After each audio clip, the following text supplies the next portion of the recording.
Warning: All Things Crime is a true crime production that may contain violent or disturbing material. Viewer or listener discretion is advised. And how does this all tie in with law enforcement and all things crime? Well, put yourself in the shoes of one of those migrants. They get into this country, they can't speak English, they don't have a job waiting for them, no way to provide for their family. What are they going to do? They're going to turn to crime. They are going to, at best, they're going to resort to that first level of evil, and they're going to see all the stuff that you have, and they're going to take it because they're saying you have way more than what you need. So I'm going to take what I need, and we're going to split whatever you have. So if you have food in the fridge, half of it's going to them, or a good portion of it's going to them. If you have money, if you have clothing, if you have a car, if you have whatever they feel that they're entitled to, they're going to try to take it.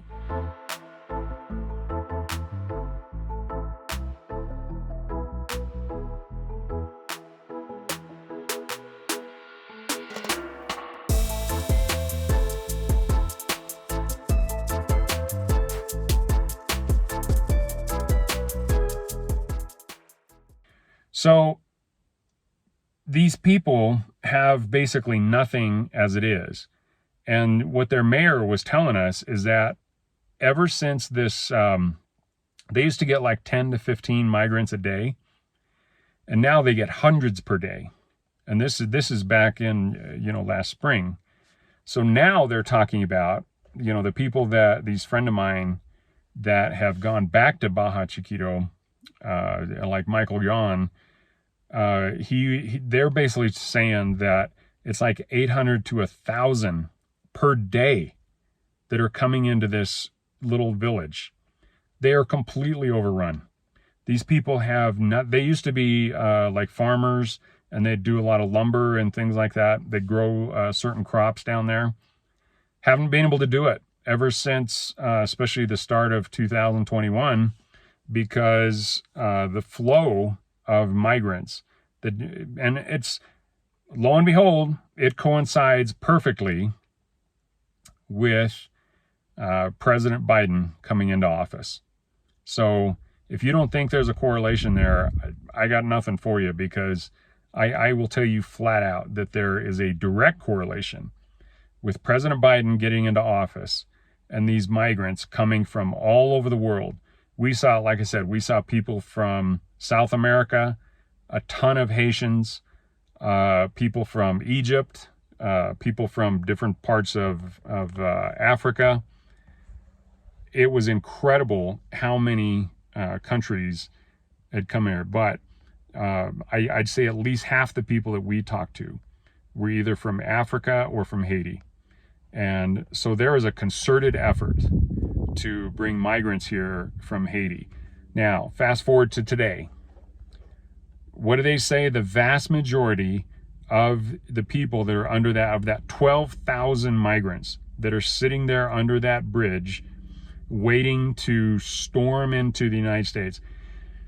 These people are desperate. I guarantee there's not enough food. There can't be any sanitary facilities there. I saw like clotheslines, so these people had probably washed their clothes. They probably only have one set of clothes. They've washed their clothes in the river, and they were hanging up on these clotheslines in the back, and they're just waiting. And there's thousands of them. 12,000 was the last count that they had. Well, when things get desperate enough, just like it has happened in the past, where you see some of these other countries that have tried to build, makeshift walls and fencing and stuff like that to hold them back. When these people get desperate enough, they get hungry enough, they get tired of sleeping in feces and the filth, they are just going to storm that fence. And there's only a small fence that's holding them back from busing into the United States. And when there's 12 or who knows how many thousands are arriving every day, that is an invasion, folks. We are being invaded. And if you think about the conversation that we overheard with those people, and they were extremely aggressive. By the end of their conversation, they weren't asking. They were demanding better housing and better food to villagers that have nothing to begin with. You know, and the village is 450 people. That means there's probably 50, 70 men. The rest are going to be women and children. And a lot of these, I didn't see a lot of young and vibrant men. These guys could overwhelm that village, Baja Chiquito, just no problem. And so they were demanding better housing and better food to people that had nothing anyway. If they are that entitled, I'm telling you right now, if all of these people get into the United States and they are able to get into the welfare system, or they're not here to work, folks. I got news for you. I don't care what your bleeding heart tells you about these people. They are here on the expectation that you are going to take care of them. And, you know, a select few of them might start working, but the ones that, again, we saw them at the beginning of their journey, and they weren't even really tired yet. I can imagine after, going from Panama, they have to go into Costa Rica and then up through the Northern Triangle and all the way through Mexico. Even if they were just riding a bus, they had to pay money for this whole thing. They had to pay money to get through the Darien Gap. They had to pay money to get out of Baja Chiquito. The boat ride, though that's not free. There's people that are actually providing these services. And the governments all along the way are so overwhelmed. All they're trying to do is just shuttle them along. And that's all they can do. And because they can't house them, what's the little country of Panama going to do with 10,000 or 30,000 refugees? Where are they going to put them? What are they? They're just going to take the place over. And so the easiest way to do it for them, what they've obviously decided, is that they're just going to take all these people and just bus them and just get them out of there. Well, that's just increased the flow. So it is a never-ending flow.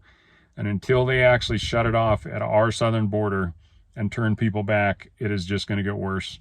And I'm telling you, folks, this level of evil that people are just using, some of these leaders, some of these world leaders that are using these people for whatever nefarious purpose they have. They're making promises they can't keep. They're bringing people in here that are unvetted, but they have their own security. They have their own, housing that's secure, private security guards around there and walls that they're hiding behind.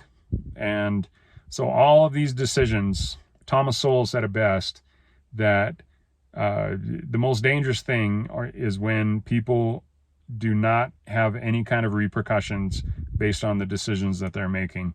And that's what we're seeing right now, because there are these people are being used. And I think once they really discover how much they've been used, that they are basically pawns. They traveled, 2,000 miles, a lot of it walking. They probably saw people murdered. They saw women raped. They saw children raped all along the way.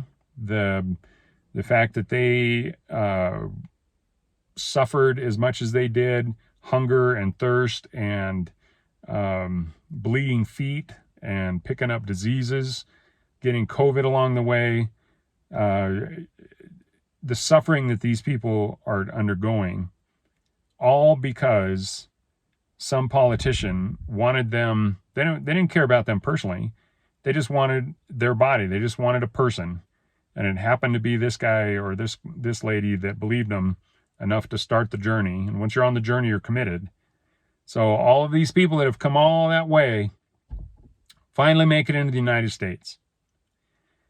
And if the United States doesn't fulfill every single promise that these people think that they are entitled to, the promises that they have been told from whoever, where, whatever inspired them to get going in the very beginning, if they are not given exactly what they want, we're gonna see what they do. But I know if I had gone through that level of pain and that level of journey, and then all of a sudden I was just out on my own, I couldn't speak the language, I'm in a foreign land, and they're not fulfilling their promises, the supposed promises that they had given me to get me into their country, yeah, things would get ugly.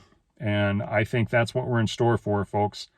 And it pains me to say that as a patriot, as a person that loves this country. I look around me, I just see mountains and, beautiful scenery and trees, and it's just so serene where I'm sitting right now. And yet I think of the chaos that's being caused by these politicians and that are operating in this third level of evil. Yeah, it about sends me over the edge, and who knows, maybe that's what they want. But regardless, it is it's beyond pathetic what is happening right now, and we had better get a hold of this, because not only are our freedoms, the ability to do what we want in this country, being severely limited,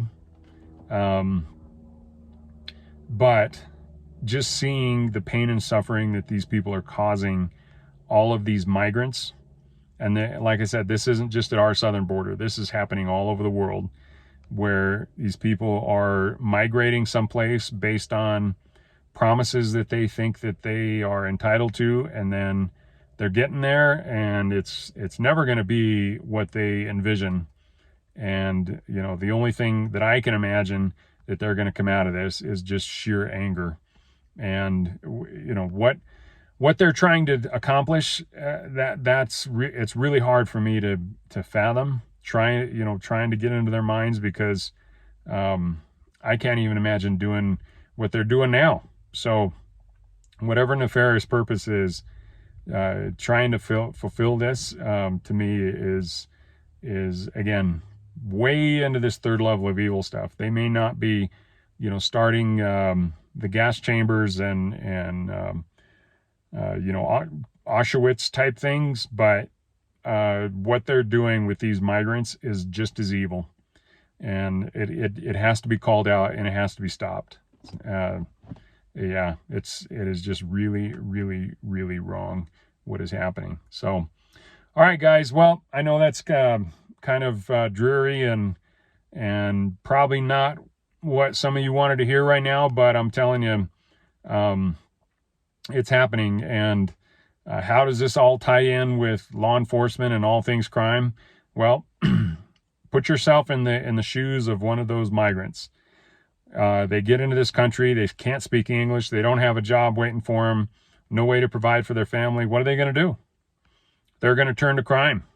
They are going to, at best, they're going to resort to that first level of evil, and they're going to see all the stuff that you have, and they're going to take it, because they're saying, you have way more than what you need, so I'm going to take what I need, and we're going to split whatever you have. So if you have food in the fridge, half of it's going to them, or a good portion of it's going to them. If you have money, if you have clothing, if you have a car, if you have whatever they feel that they're entitled to, they're going to try to take it. Well, that, my friends, is crime. And that is what is going to happen. And these people that are operating in the third level of evil, that is what they're trying to commit. They're trying to create. There's all sorts of opportunity and ways for people to benefit when there's chaos. War creates a massive amount of chaos, and we've looked at some people that they benefit personally from the chaos of war, either financially or whatever. territory, those kind of things. But there's also all sorts of chaos that's created with that's what's happening with this migration. And what better way to create chaos in a city? Imagine some of these smaller cities that all of a sudden they have 1,000 people can't speak English. They have no means of providing for themselves. They are all of a sudden just laid onto a community. What is this community going to do? We're finding out because it's happening, and that's what I mean by third level of evil, guys. And it is happening, and the chaos that it's creating is actually what feeds the beast, and that's what we'll talk about in a forthcoming episode. So remember, the mini series that we're doing right here is called Evil, the Beast, and the Buffet. And I hope you guys can see where I'm going with this. We've now defined pretty much what all the different levels of evil are. But now we got to really explore what the beast is. And you can see what the kind of the effects of how the beast is created and how it's fed. And the buffet is all of us, folks. And it doesn't matter if, even these politicians that think that they are immune from the beast, they're on the buffet too. And so we're going to talk about that later. But anyway, guys, hope you have a great day. Like I said, it's Friday. It's a gorgeous fall day out there. So go out and take advantage of it. Enjoy the freedoms that you have that may or may not be here tomorrow. So enjoy them today. All right, guys, take care.